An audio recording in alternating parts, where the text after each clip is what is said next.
Last time on Glen Huon, we just scraped through the wheat harvest. We filled the grain mill, we sold the straw, and we walked away with just over 78 grand. Now, it's the start of a new month. The soybeans still aren't ready. That means it's time to focus on the grass.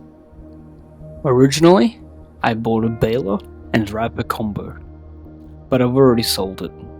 Instead, I've decided to go bigger. I bought a silage spreader and a roller, and this month we're going to build a bunker, fill it up, compact it down, and start our first proper silage operation. This is where the money really starts to roll in. Grass isn't glamorous, but it's the backbone of almost every farm here in Glen Huon. You can sell it raw, turn it into hay, or ferment it into silage. Silage is by far the most profitable, and that's the path we're taking. Dad never had the patience for silage. He used to just cut the grass and sell it to his cousin for her sheep. Quick cash, easy work, but the profit margins were tiny. Probably another reason he was always broke.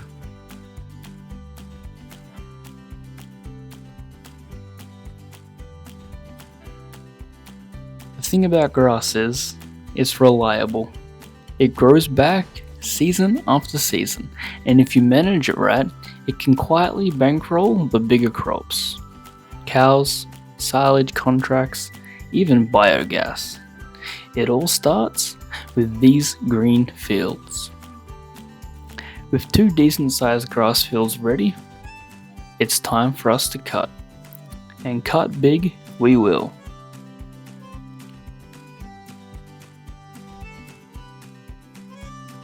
The mower made steady work of it, row after row, swaths building up faster than I expected.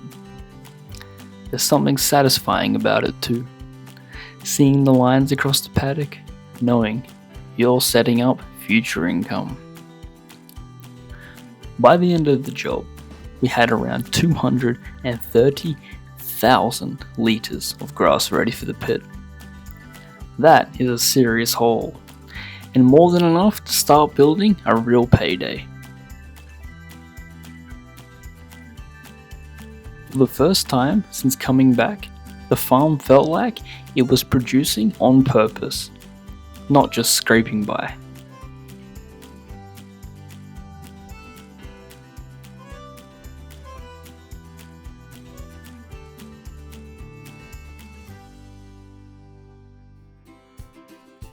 All that grass went straight into the bunker.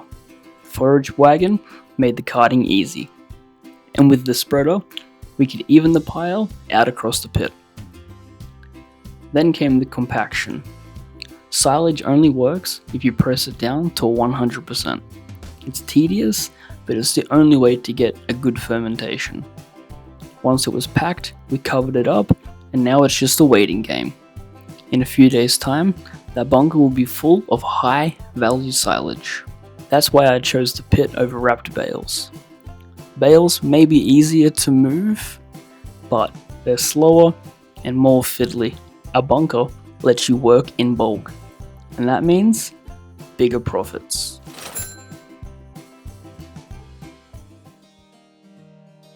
With the bunker sealed and fermenting, it was time to make some decisions about the equipment yard.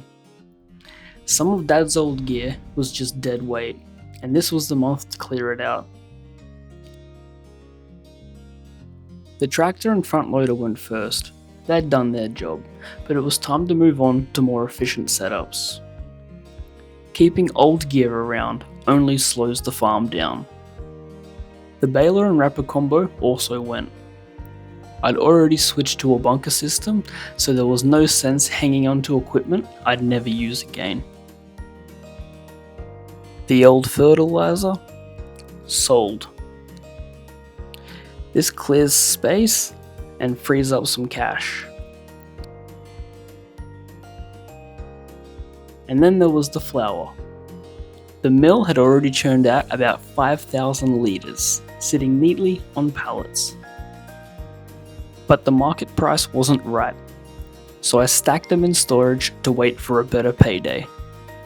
That's the difference between me and Dad. He would have dumped the lot right away for a quick payout. But sometimes, waiting a few days can mean thousands more in profit. Patience pays. With the equipment sorted and the bunker sealed, it was time to look ahead. The neighbour's kid was back on the payroll, this time to seed and fertilise the wheat field for next year. It cost me just over $1,700, but it's money well spent. Sometimes you've got to pay for help if you want to keep the farm ticking along. The truth is, I can't do everything on my own. Hiring help frees me up to focus on the bigger jobs and keeps the momentum rolling forward. Dad would never have spent the money. He'd rather wear himself out trying to do it all. But all it got him was bad crops and empty pockets. I'm not making the same mistake.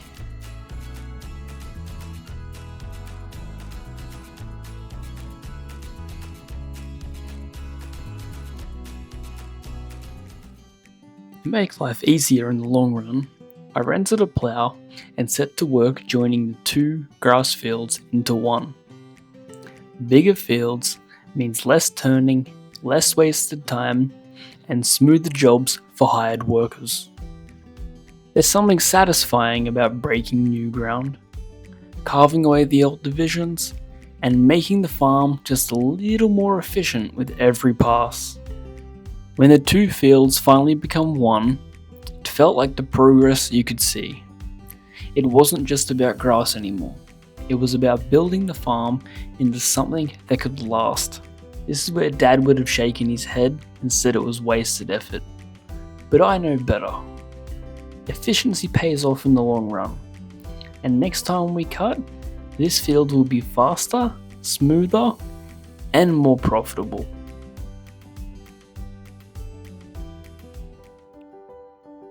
With the bunker sealed and fermenting, the wheat reseeded, and the flour stacked in storage, the farm finally feels like it's moving forward. But just when I thought things were wrapped up, I stumbled across something I didn't expect. Another wheat field. Left too long, Dad's old crop had completely wilted. It could have been a disaster, but it's still October, which means I've got one shot to turn it around. We ploughed it under, planted fresh seed, and locked in another field of wheat for next year. What looked like a loss might just end up being a win. So now, 2 wheat fields are set for the future. The bunker is ticking away with over 230,000 litres of silage, and the flour is waiting for the market to peak. The pieces are finally coming together. But the real test is still standing in that far paddock. The soybeans. They're almost ready. One perfect harvest could change everything.